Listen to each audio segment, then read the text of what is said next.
Another one of the early custom maps, so it's a lot more rough around the edges. Not that rough but still. Hole 1. I like the frog bench and the sign. The zigzag can make some interesting shots, otherwise it's pretty standard. 5.5 out of 10. Hole 2. The flipping gate thingy is cool, but it not connecting to the railing irks me. Always enjoy being able to fly through the air though, so 6 out of 10. Hole 3. The random hill feels pretty unnecessary and a bit too much for hole 3. The random poles on the whole platform also confuse me. But it reminds me of Forest Hole 11, so 6.3 out of 10. Hole 4. I like how it forces you to time your shot instead of just going full force. The bowl is a bit too shallow for my liking though, so 6.5 out of 10. Hole 5. I never bother to time the two gates. Just go down the chute, hit the wedges, and you're done. It's alright, but I just never think during it. 5 out of 10. Hole 6. I always try to hit the big fat ass spinner, just cause I can. I don't get the little part with the wedges before the ramp. Cool teapot. Anyway 6.3 out of 10. Hole 7. Pachinko. 5 out of 10. Hole 8. This one just confuses me.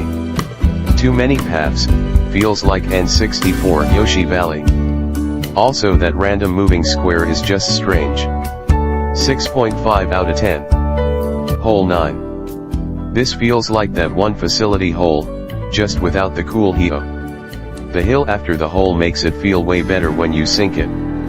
So I'll go for a nice 6.7 out of 10. Hole 10. The leaves on the ramp just restrict my beautiful shots. The rest can stay, just the leaves can fuck off. The lack of a back wall for the hole seems cool, but never really comes up in my experience. 5.7 out of 10. Hole 11.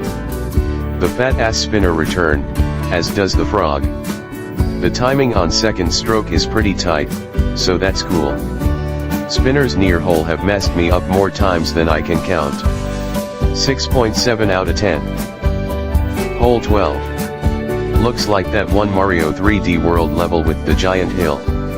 Also the sheer amount of fake holes makes me dizzy. 6 out of 10.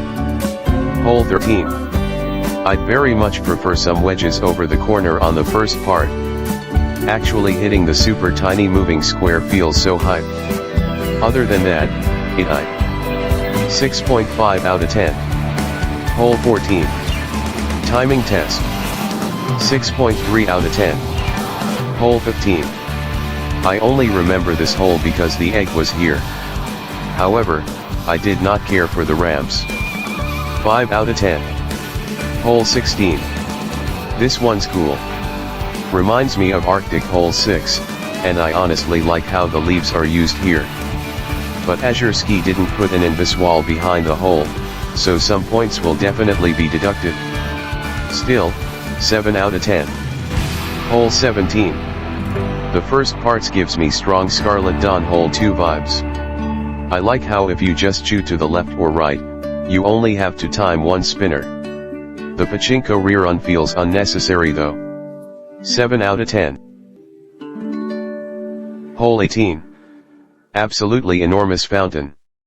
I like the secret path, but I'm not a fan of the fake hole right before the bend. The random lamp in the middle is cool and forces better angles, but the leaves on the ramp feel restrictive.